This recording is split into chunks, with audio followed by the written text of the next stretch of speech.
How beautiful is this?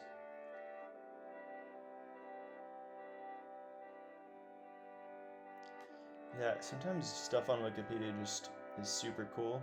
And just like I don't even know where it comes from.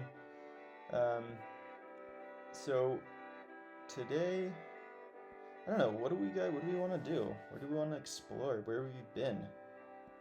There's so much to see. Not even sure. The last video we made in our history timeline was the Battle of Vienna. So Battle of Vienna is something that happens in the latter part of the 17th century. The Ottomans are clashing with this alliance of Christian nations. Pirates are in the seas. 7 Years' War is in the near horizon. War of Spanish succession. And I see that this asterisk means that I haven't visited the Baroque era, so let's get into it. Let's see what the Baroque era is. Okay, so the Baroque, let me just pause this. The Baroque cycle is a really good book that I would recommend. It's a great book series by Neil Stevenson.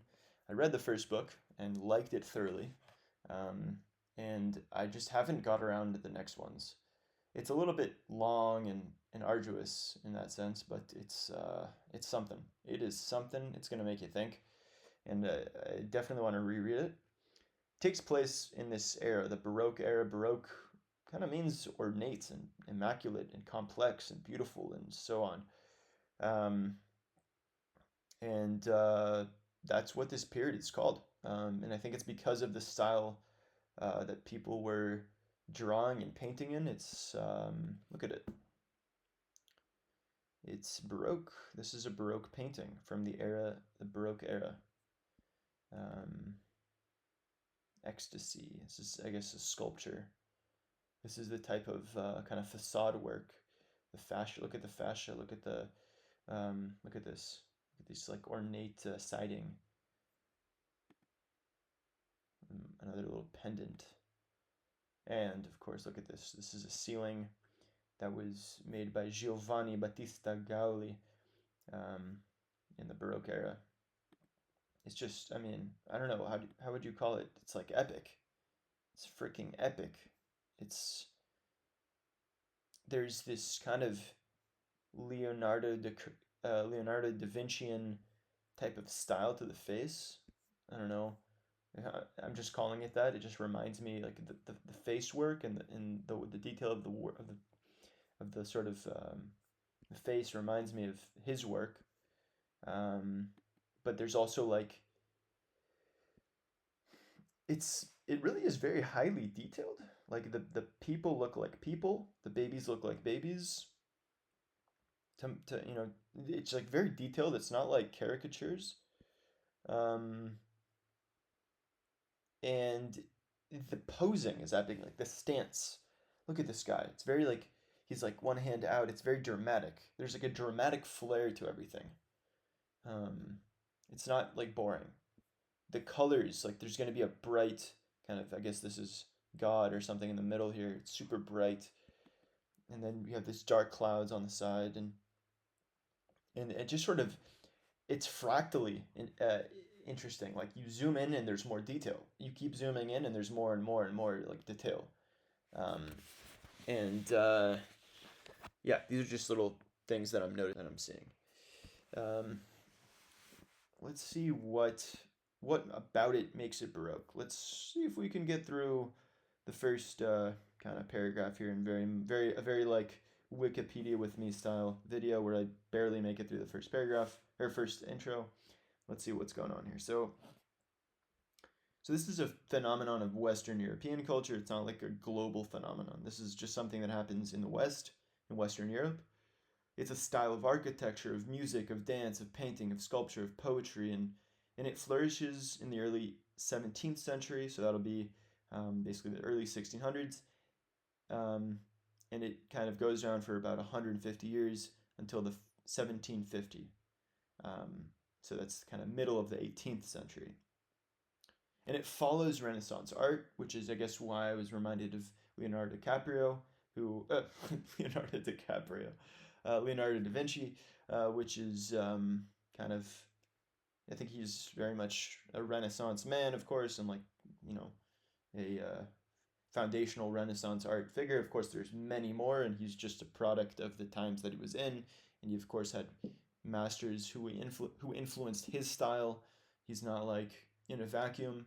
If you look at other painters from that period, you'll notice similarities in their style and the brushwork and so on. And it says here that it followed Renaissance art, Mannerism.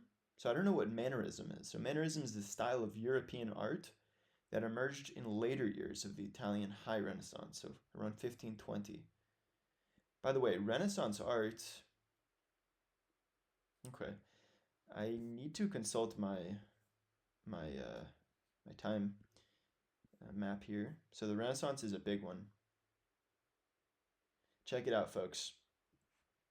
I had an inkling of a memory that it's something that sort of marks the end of the Middle Ages, but I'm surprised to see here that it's sort of a coupling. You know what a coupler is in like mechanical engineering? A coupler is something that connects two different like shafts, and it's kind of cool that the Renaissance is kind of like a coupler between the Middle Ages and the modern era.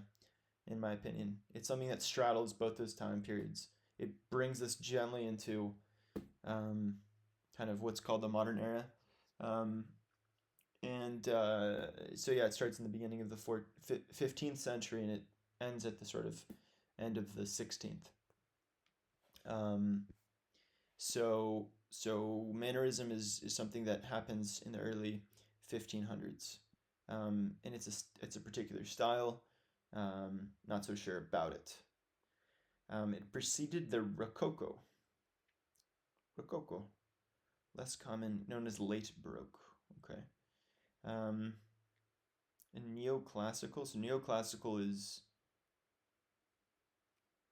yeah. So it's a style that draws. It's inspired by classical antiquity.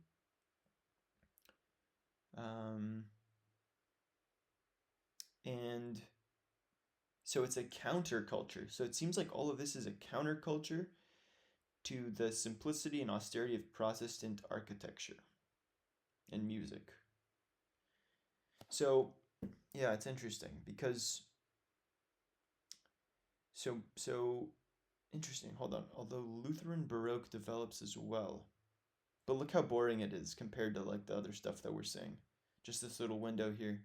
So it's as if like Baroque, there's like so I guess the Catholics were very much obsessed with this kind of Baroque style and this ornate, overly just, turn everything up to 10 in terms of the art, the detail, the perfection, everything there is just,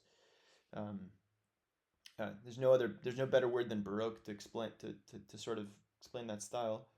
But this, I guess, clashes with the ideals of this sort of Protestantism, which calls for a more simplistic relationship with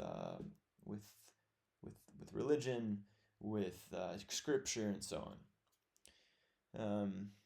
So Baroque style, the Baroque style used contrast, movement, exuberant detail, deep color, grandeur, and surprise to achieve the sense of awe, for sure, 100%. The style began at the start of the 17th century in Rome. Okay, so the early 1600s, and then it spreads rapidly to the rest of Italy and France. So it's a kind of Italian phenomenon by the Italian artists, and then it sort of spreads to other parts of Europe. And by the 1730s, it had evolved into an even more flamboyant style called Rococo. Okay, so that's that term we saw earlier. And yeah, before I continue to the last paragraph, let's see, let's go through these pictures. So it's architectural style. Look at this. How freaking cool is this building? I mean, it is just a dome on a, like it's a cylinder with a dome on top. But I think I think it's called fascia. It's the stuff that's on the outside. The facade is what's, I mean, look at this little kind of here, this like, you just zoom in there and you see these gargoyles, and it's so, wow, this is a heavy file.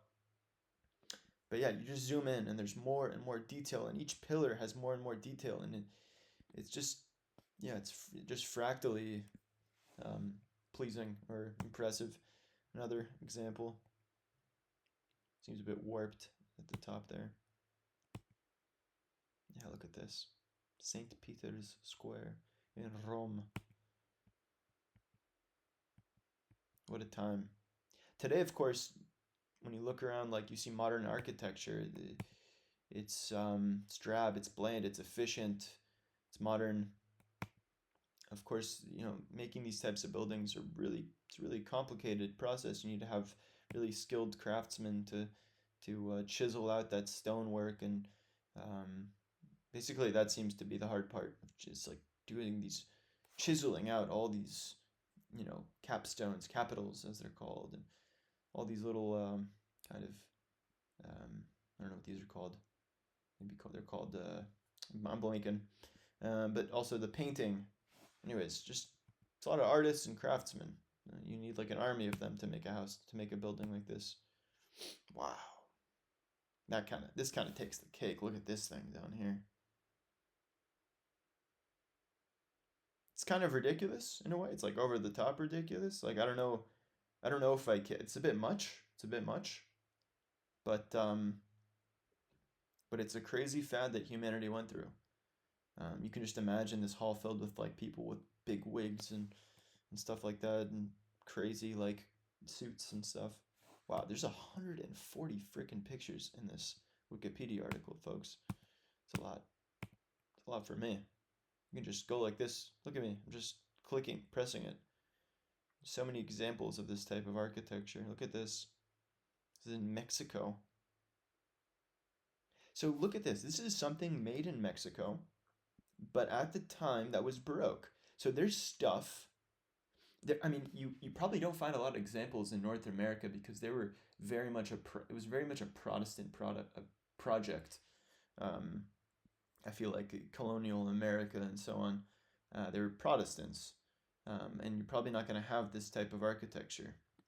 Although the American capital is very neoclassical, right? It definitely draws inspiration from like antiquity in terms of how the buildings look. But I wouldn't say it's Baroque. Would you? I don't know. Is it Baroque? I actually, this is a cool article. I'm waxing a lot. And I feel like I learned something new here. I learned about this Rococo term, which is like the later part. And it sort of developed, like it seems like once it gets solidified in like in like other parts of Europe, it turns into a very flamboyant style called Rococo. Anyways, if you guys are new to the channel and you guys like me rambling, or not rambling, I'm waxing or weaving, as Trump calls it.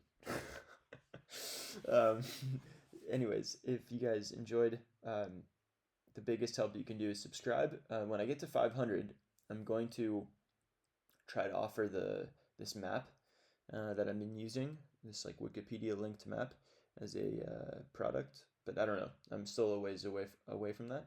Anyways, have a great rest of your day or evening or whatever. Yeah, signing out. Wiki with me is signing out.